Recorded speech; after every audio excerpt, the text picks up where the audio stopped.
Bonjour à tous. Alors la dernière fois, on a vu comment on allait se connecter à l'intelligence artificielle ChatGPT et à la fin, on est arrivé sur cet écran. Donc à partir de maintenant, on va essayer de voir un petit peu le compte, comment il fonctionne et qu'est-ce que je peux faire avec. Alors en se connectant en fait sur cet écran, il va me donner, 3 informations. La première, c'est, qu'est-ce que vous pouvez demander en fait à l'intelligence artificielle. Donc ça, c'est succinct, on va revoir ça. Il, vous demande de ne pas partager d'informations sensibles, ce qui est extrêmement important, d'accord? Pas de numéro de carte bleue, toutes ces informations-là qui sont importantes pour vous, votre adresse, votre numéro de téléphone, vous les insérez pas devant. Alors, le risque, en fait, c'est que l'intelligence artificielle, elle, travaille, elle apprend, en fait, en utilisant toutes les informations qui sont saisies par les utilisateurs. Donc, c'est pas un grand risque, mais alors pas la carte bleue, hein, mais le reste, c'est pas un grand risque, mais il vaut mieux ne pas donner ces informations, c'est plus simple. Donc si je veux, par exemple, écrire un email à ma cousine, Germaine, je vais lui dire, je vais pas mettre, Germaine, je vais mettre, Aglaé, enfin n'importe quoi, voilà.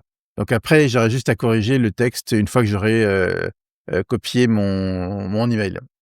Vérifier les informations, ça c'est aussi un point qui est essentiel. L'intelligence artificielle, a été entraînée, mais pas forcément sur les données que vous allez lui demander. Donc ce qui est très important, c'est de dire, je globalement, ça fonctionne bien, mais il faut si je suis sur un domaine pointu, il vaut mieux que je vérifie les informations qu'on me donne. Donc ça, c'est aussi quelque chose d'assez important. Une fois qu'on a lu ces 3 informations, on nous dit qu'on peut y aller, donc je clique dessus, et il me donne encore une toute 2e information. Donc on peut poursuivre la conversation, donc c'est-à-dire que quand on commence une discussion sur un sujet et on peut se mettre en pause et puis revenir plus tard, voilà.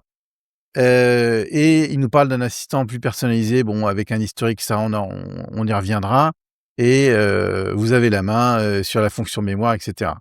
Donc moi, je vous propose de pas activer la fonction mémoire et de dire pas maintenant pour l'instant et on va commencer comme ça.